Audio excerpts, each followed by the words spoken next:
Hi there, my name is Mr Small and I'm one of the music teachers here at Nicholas Chamberlain in Bedworth in Warwickshire. I'm going to be talking to you today about this big lump of metal, otherwise known as a euphonium. So this is one of the largest instruments you get in the orchestra. Its big brother, if you like, is a tuba, which forms the lowest part of the brass ensemble within the orchestra. Mr Hanson has done a wonderful trumpet video, and this one kind of goes along with this, and a lot of the things that we're going to be talking about are all the same and they all really match up. So there are two kind of components to a euphonium. There is the mouthpiece and then the main instrument itself. So they're the only two things you have to put together with any brass instrument. And then we have some valves. We have these little valves here that we press down. My one is a little bit more of an advanced euphonium, if you like, and it has a fourth one here. You guys won't need to worry about that just yet. As you can see, the tubing goes all the way in, all the way around, and then it comes back out of this section of the euphonium called a bell. And this is where the sound and the vibrations kind of release. Now, really important when you're playing such a big instrument, and any instrument really, that you have good posture. Alright, so sitting up with your back straight, feet flat on the floor, okay, and you are holding your left arm round the euphonium, kind of giving it a hug, and your right hand goes on top of the valves. So my thumb goes underneath this bar here, my index finger goes on valve 1, my middle finger on valve 2, my fourth finger on valve 3. My little finger, we just kind of tuck it away and keep it out the side. Alright, so that is, hopefully you can see how I'm demonstrating that. Alright, now, if we just blow air down our euphonium, we don't really get much of a noise. You just get something like this.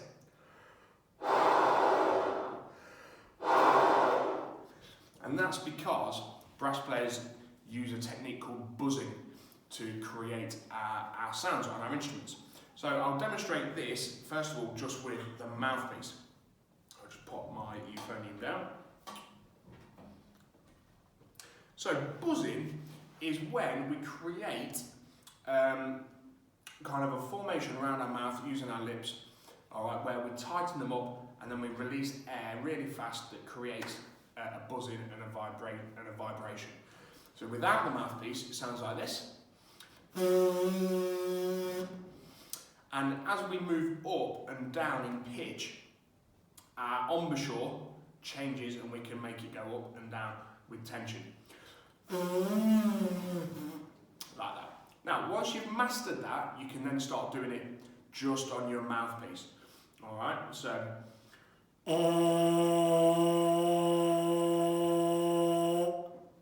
And again, same principle, we can tighten and loosen our embouchure so the pitch of our buzz gets higher and lower.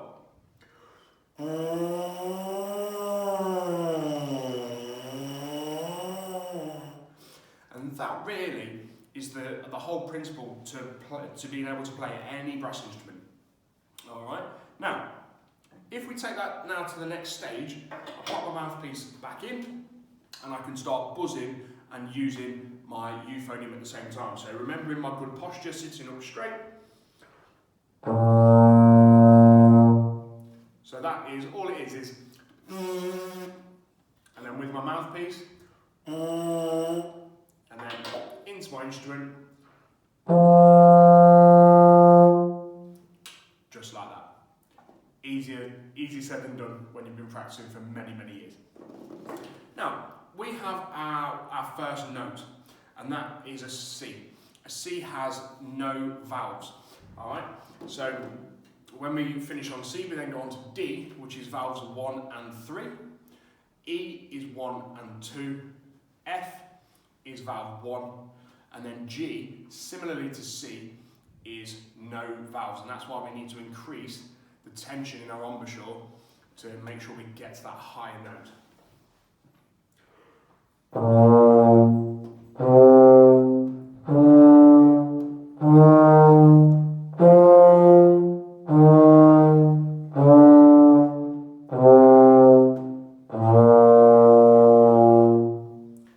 So as I'm going higher or lower in pitch or in sound, my embouchure is tightening or loosening to create that different vibration. Now, one last thing to kind of think about is the placement of our valves. And these, we don't really need to play around with these too much because they do get quite confusing.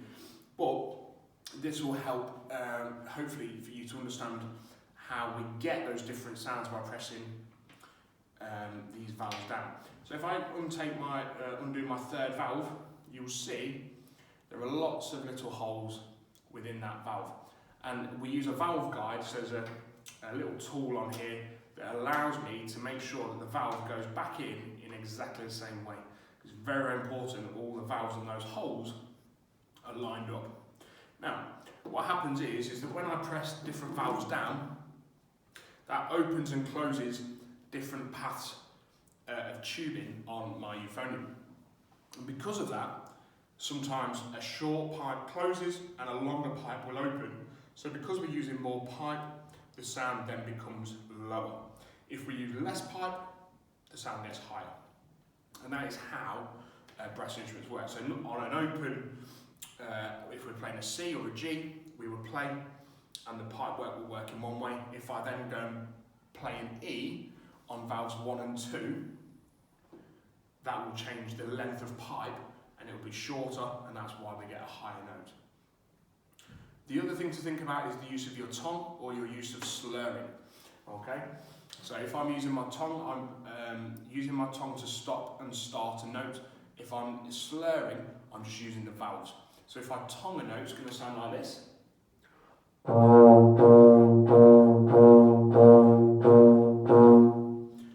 And if I'm slurring, I would slur from one to another.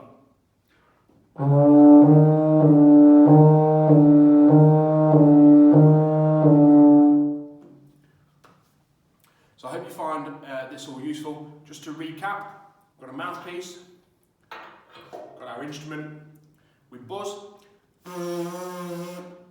then we apply that to our instruments. C is on open valves, no valves at all. D is on 1 and 3. E is on 1 and 2. F is on first valve, and G is on open. And I really hope this video is useful for you guys starting out for the very first time on your euphoniums. I wish you all the very best. Cheers.